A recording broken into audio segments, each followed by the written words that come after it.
Magandang araw mga lods. Ayan ang lalaki na ng mga cocktail natin. Yan. Yan sana yung mga lods kung mapuno ko tong yung parapol. Yan yung mga yan ang isusunod natin kumbaga iano ko sana yung isa. Para naman kung sino yung mapalad sana na mananalo. Ayan cocktail.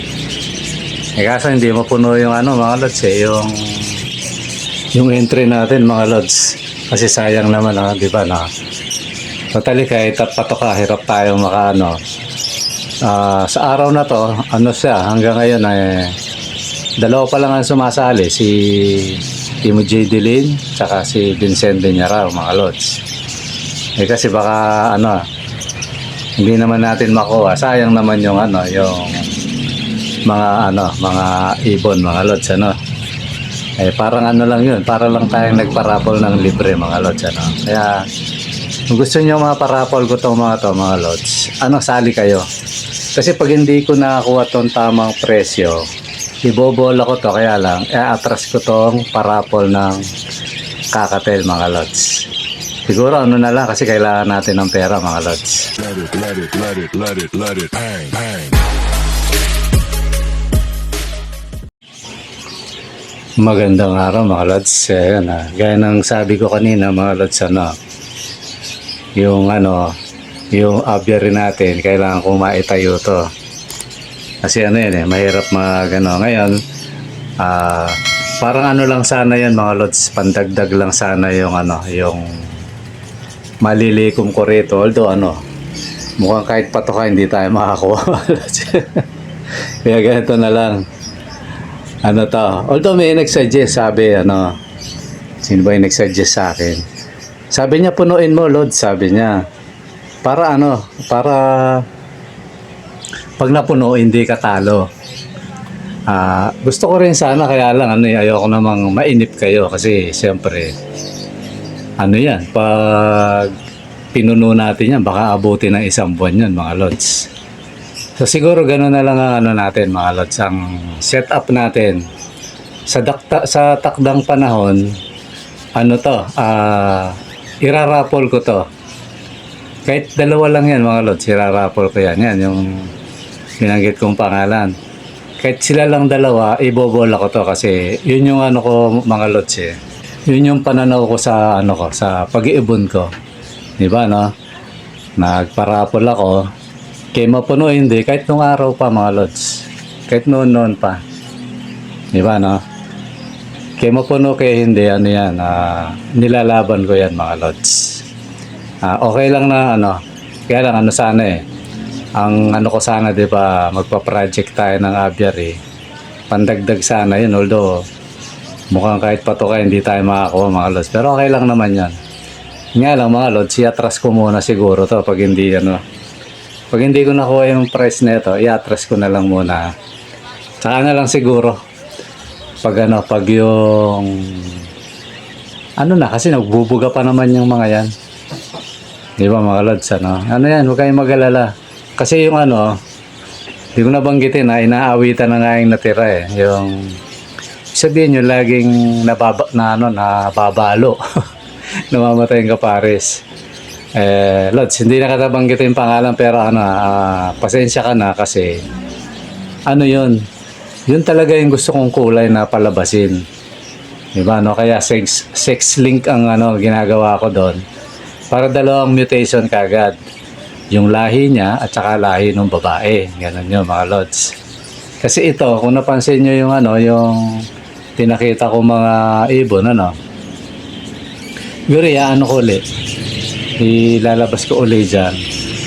Sila dominant mga lods, dominant ang mga yan. Kaya siyempre gusto ko rin dominant. Tapos diba kasi yung dominant ng parakit sa dominant ng mga lods sa cocktail yung dominant ng parakits makulay, pero sa cocktail may kulay din pero hindi ganun yung kaya gusto ko rin siya pero mas ko yung yung puti na may dilaw yan, may chick spot. Although ito mga to mix ang kulay, maganda rin sila mga lods. Kaya yun, yung Lods, pasensya ka na kasi kung gusto ko daw yun ang bilhin na lang niya. Hindi, gusto ko talagang mga Lods, makapagparami ng kakatail. Di ba, no? Nagbabalak nga ako na although parang langihinain din ako, kaya lang gaya na sabi ko sa inyo, di ba? Hindi pa ako ready mag-alaga ng bagamat maganda rin siyang kaya lang hindi pa ako ready yung African. Nagbabalak nga akong i-out na yung mga to. Di ba, may mga inakay, tapos nagbuga na naman, nilabas ko na rin. Hinalo ko sila dyan, yung nakikita nyo yan, nakatulang ko na yan. Mga inakay yan, mga Lods. Hindi pa naman sila matapang kasi wala akong paglagyan Kaya ang ginawa ko, dyan muna sila. Nauuntog kasi ako dun sa kulungan, yung sinabit ko. Nasugat nga yung ulo ko, dumugo, kaya inalis ko. Kaya yan, dyan muna sila. Mga inakay pa naman yan, di pa naman sila ganun katapang. Saka sana wag na silang tumapang na. Yan, gusto kong sana yan pag akyat sa taas, siguro magtitira ako konti.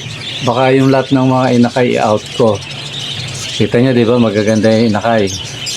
Ayun, yung hindi ko lang kung si Lods Azcaraga ba yun, si Romeo. May pinupuntirya sa dun Lods, kung ikaw yan, Lods, Romeo Azcaraga. Deal tayo, yan. Gusto mo kunin mo lahat. Usap tayo sa na lang, presyuhan mo. Yung yung tamang presyo lang. Yun, ilang piraso yun, may high newt dun Although makikinis yung mga ibon niya. Kung gusto mo, Lods, kunin mo lahat, di ba? Sabi mo, parang hindi ka makapagpapisa. Ito yung diskarte ron. Pag itong mga to, na sabihin na i-breed mo sila, ay nandyan na sa'yo, di ba, no? O pwede mo ipasa yung sabi mo hindi ka makapagpapisa dun sa wild type, o dun mo ibigay. Ipasa mo dun sa ito, umitlog, yun, ipasa mo yan, makakaano ka. Kasi itong mga to, nakakapisa itong mga to. Kaya kailangan, package. Yung tamang presyo lang, kung gusto mo, Lods. Hindi naman ako talo, di ka naman talo. Yan, ganun lang ang usapan. O kung gusto mo, ilang piraso to Hindi ko naman lahat aalisin, siguro, Basta lahat ng mga binugan nila, although matured na rin yung iba. Yung isa nga, dumidi pa Yun yung may kasabayan na mga matured dyan. Ayan, kung gusto mo. Nasingit ko lang, Lods. Okay, balik na tayo doon sa raffle na di maubos. Ito yun, mga Lods. Ganun na lang sa raffle. Pag napuno, tuloy yung laban sa kakatel, iraraffle natin yan. Pero pag hindi, atras tayo, pagulangin ko na lang yan. Kumbaga para tataas pa kasi presyo niyan Totally, may na yan. Kaya lang sabi ko nga, naiyan ko tong isa sa raffle, kaya lang mukhang medyo malabo yung pero okay lang naman yan. Lagi naman tayo nagpaparaffle, baka hindi tamang panahon itong kakatel na to. Diba ayan iwan na natin yan. Basta sali kayo, mga Lods, para dagdagan nyo kasi yan pag dalawa lang to, swerte nila. Dalawa lang silang maglalaban sa 3 kits. Although alam ko si Timo J tsaka yung si Piñera, mga supporter yan yung mga ibon na yung mga yan sumusuporta lang talaga. Sana kayo, mga Lods, ganun din, diba, mga Lods, okay. Lipat na tayo ng tema. Ano ba yung itetema natin? Ayun, dun sa kakatel, yun ako yung sa kakatel.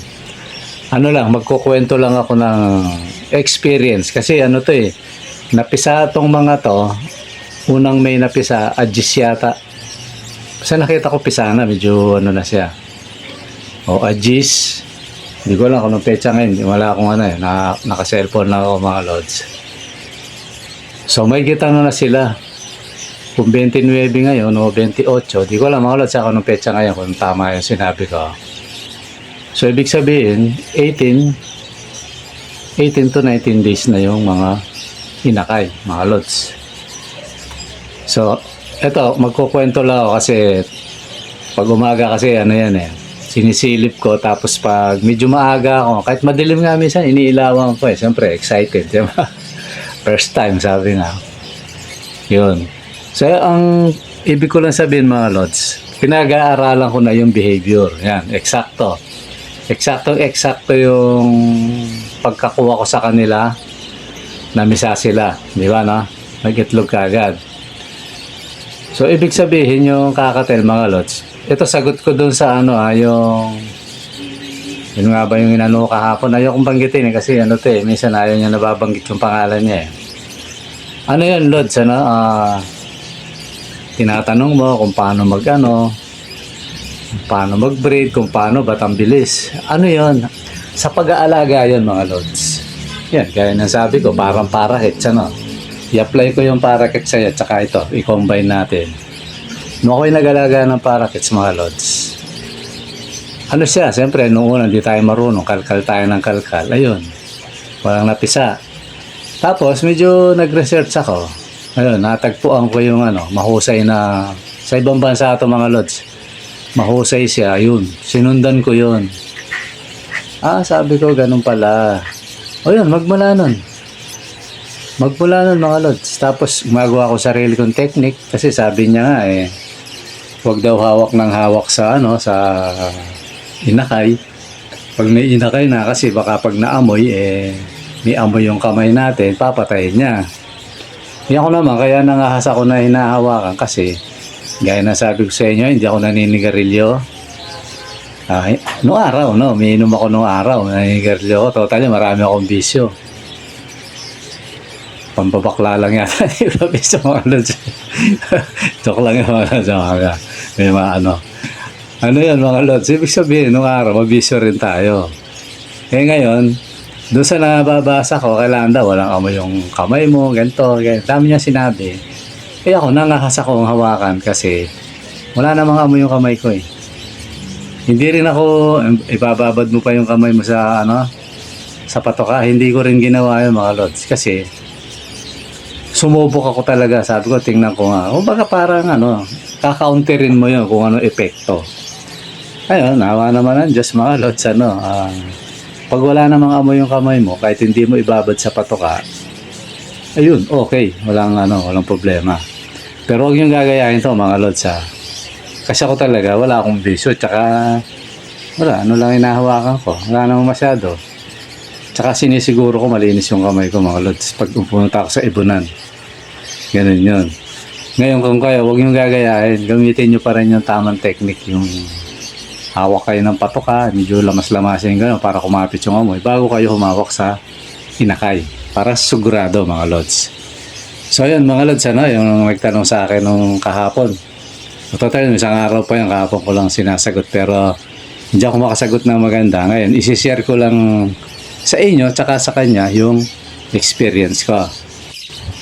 Yung kakatel lods, siya? Napansin ko nung nilagay ko siya sa, yung parang sa tingin ko na ito, hindi siya maaabala. Pero may pusa pa rin lumiligid, nakikita na. Ngayon, ginawa ko, pinagtatakpan ko. Parang malabo na sa paningin nila, hindi nila napapansin, lalo na sa gabi. So yun, ang bilis niyang ang bilis niyang umitlog. Totally, sa loob ng isang buwan, wala pa nga isang buwan kalahati yata namisa siya mga lods. So ibig sabihin, i-minus mo yung 18 days. Isang linggo mahigit lang, umitlog na, di ba? Di ko kasi tinitingnan noong una kasi ang mentality ko, bahala ka dyan. Kasi yung una, doon ang pinagbatayan ko na ang tagal-tagal, naabot na ilang buwan. Although, magto 2 years na si Bongiorno laging nabubyudo. Di ba, Siguro, hindi pa niya nahanap yung tamang soulmate niya, di ba, Kaya, nabayaan ko lang. Yun ang pinagbatayan ko doon na baka 2 to 3 months pa to bago umitlog. Yun yung mentality ko yung isip ko. Yun napabilis kasi tama si AJ. Sabi niya, ano na to, Bap. Sabi niya sa Kapampangan kasi Bap eh. O uncle, gano'n. Okay na to. Sabihin, ano na, Paris talaga to. So, yun. Hindi ko nga lang naitanong kung nagbuga na to o ano eh. So, yun, nung umano siya, umitlog siya, yun, medyo sinisilip ko ba, silipin ko ngayon, tapos bukas hindi, sunod na araw, silipin ko na naman. Hanggang sa nakita ko, tsaka mabilisan lang yun, 4 na itlog. Ang nakita ko, kala ko nga, 2 lang yung unay napisa eh. Diba, no? Ngayon, ang obserbasyon ko, mga lods, ayun siya nagtatanong, ang kakatail, hindi siya kasing sela ng African. Kinukumpara ko lang siya sa parakeets. Yan. Kaya siyempre, nag-iingat ako dahil di ko pa kabisado. Tapos yun, halos, hindi ko naman sinisilip araw-araw yung nakay. Ano lang. Medyo ito lang, napadalas kasi umaalis ako eh. Maghapon akong wala. Darating ako gabi minsan. Minsan gabi sinisilip ko yun. Lalo na yung isa bumaba. Yan, makikita nyo sa video dyan. Ako na lumagpas na. Ano siya mga lod sa... Hindi ko lang kung bumaba o nahulog lang. Pinabayaan ko lang kasi 2 beses baka mapilay na lang eh. Ayun. Iniisip ko pa nga ibaba sila kaya lang. Sabi ko, bayaan ko lang. Sa nest box yung 3. So yun, ang naobserbahan ko yung parang mas madali siya talagang alagaan mga lods. Yung kakatail. Ikumpara mo sa parakeets. Parang mas sila. Bagay ito, mas mataas ang intelligence nito, itong kakatail. Diba, no? May nagsasalita nga nito, tapos ang husay niya sumipol, no? Mas mataas ang intel nito, mga lods. Intelligence niya. Sabihin yung kakayanan niya na, memory niya, no? Kaya sabi ko, siya, kasi pag bubuksan ko yung nest box, parang kakagat siya na may halong nga. Sabi ko, madaling i-handfeed, mga lods. Kaya pala, napakadali nilang turuan. Ano pala siya, pusang ngumanga nga. Pag ngumanga subukan mo lang, yun na yun. Diba, ingat lang sa pag Kasi pag nag-handfeed, alam ko ayon sa napanood ko, yung sirin, itusok mo bandang kaliwa. Kasi yung kanan, nandun yung baga niya. O yan, mga lods, tip yan sa mga nag-handfeed. Pag tinusok mo yung sirin sa may kaliwa, ayun, nandun yung niya, yung pinakalagayan niya ng pagkain. Ano bang tawag doon? Yung butsin niya, kumbaga. So yun mga lods, yung nagtatanong sa akin na hindi ko pa siya masagot kasi parang nagkukwento lang ako. Ayon sa obserbasyon ko, ang kakatail, mas madali siyang alagaan. Siya, mas maamo. Mas maamo siya. Ito, kagaya nito, nung una, talagang kinagat ako, duguan eh. Pero ngayon, pagbibigyan ko na sila ng ng pagkain, sila eh. Parang nakaabang na. Tapos pag binigyan mo na, bababa na agad. Hindi na siya, wala na silang ilang. Sure, napagtanto nila na dito na sila talaga. Diba, sa abya rin natin. Ito na yung bago nating, boy. Na magpapakain sa atin. Kaya, kailangan kaibiganin natin. Parang gano'n. Lalo na, 4 ang inakay, mga lods. Kagaya kagabi, dahil nakaligtaan ko yata ang palitan yung yung tubig. Nakalimutan kong palitan. Kaya ako, ginawa ko, pinuntahan ko, pinalta ko yung tubig. Tapos hinipan ko yung pagkain nila para mawala yung ipa, di ba, no? Ngayon, ang bilis nilang maubos. Tapos madaling araw, bumangon na naman ako. Nagising ako kasi parang may narinig akong umiyak. Baka mamaya, nahihila na ng daga yung yung isa, Bangon ako madaling araw. Kita ko, inilawang ko. Wala naman. Tapos tingnan ko, baka may langgam. Wala naman. So yun, mga lods, ang ginawa ko pa, maaga ko silang binigyan ng pagkain. Total, bumangon na ako. Kita ko, wala nang laman yung nila. Wala nang laman yung pakainan nila. Kaya Ayun, kinargahan ko na, maaga tuloy silang kumain. Kaya kanina, paggising ko ng yung umaga, yung talagang magpapakain ako, nangalahati na yung yung pagkain nila. So ngayon, dinagdagan ko uli kasi lumalaki na yung mga lods eh. Mas malalaki, so mas maraming pagkain ang kailangan. So, dalawa na rin yung lalagyan ng pagkain mga lods. Tapos bumili na rin ako ng tawag nito, sunflower. Ayun, para sa kanila lang yun. Sa mga kakatil na nagpapaano. Yung mga rin, bibigyan ko mga African. Ayun, yun yung natin mga lods, yung kaya nating sabihin sa mga, yun, yung nagtatanong na sa ngayon, ang siguro ikukwento ko, dahil siyempre, ito na yung ipa-vlog natin, masasama na sa vlog natin. Ano siya, wala silang pagkakaiba sa parakeets. Yan, halos parehas. Minsan nga, parakeet, pa yan pag medyo malaki na, kumakagat pa Ngayon ito, pag-aaralan ko siya kung kagaya rin siya ng parakeets na, alam mo, sinasanay ko silang hawakan. Ganyan na. Yan, yun, di ba? Kikita niyo yung mga video, nahawakan kong ganyan.